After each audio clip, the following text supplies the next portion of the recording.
विराट আর আমাদের চেনে না, ওর এখন অনেক টাকা ক্ষমতা। কোহলির বিরুদ্ধে মারাত্মক অভিযোগ। ভারতীয় দলের প্রাক্তন স্পিনার অমিত মিশ্র এবার বিরাট কোহলির বিরুদ্ধে মারাত্মক অভিযোগ করলেন। কোহলি সম্পর্কে অমিত বলেছেন, আজকের কোহলি আর আগের বিরাটের মধ্যে অনেক পার্থক্য। এখন কোহলি অনেক বদলে গিয়েছেন। শুভঙ্কর মিশ্রের ইউটিউব চ্যানেলে দেওয়া একটি সাক্ষাৎকারে অমিত মিশ্র কোহলি সম্পর্কে অনেক কথা বলেছেন। তিনি দাবি করেছেন, আমি দেখেছি যে বিরাট অনেক বদলে গিয়েছে। আমরা প্রায় কথা বলা বন্ধ করে দিয়েছি।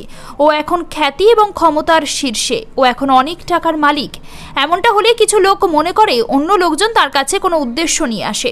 অমিত মিশ্র আরও বলেন, আগে আমরা একে অপরের সাথে কথা বলতাম, কিন্তু এখন আমরা আর কথা বলি না।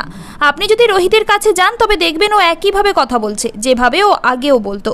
দেখা হলে আমার সাথে আগের মতো মজা করে রোহিত। এখানে কোহলি আর রোহিতের মধ্যে অনেক পার্থক্য। আইপিএলে লখনৌ সুপার জায়ান্টসের হয়ে খেলা অমিত মিশ্র কোহলি সম্পর্কে আরও বলেছেন, হ্যাঁ, এতে কোনো সন্দেহ নেই যে একজন ক্রিকেটার হিসাবে আমি ওকে সম্মান করি, কিন্তু এখন আমি ওর সাথে আগের মতো মিশতে পারি না। ওয়েস্ট ইন্ডিজে অনুষ্ঠিত টি-20 বিশ্বকাপের শিরোপা জিততে সফল হয়েছিল ভারতীয় দল।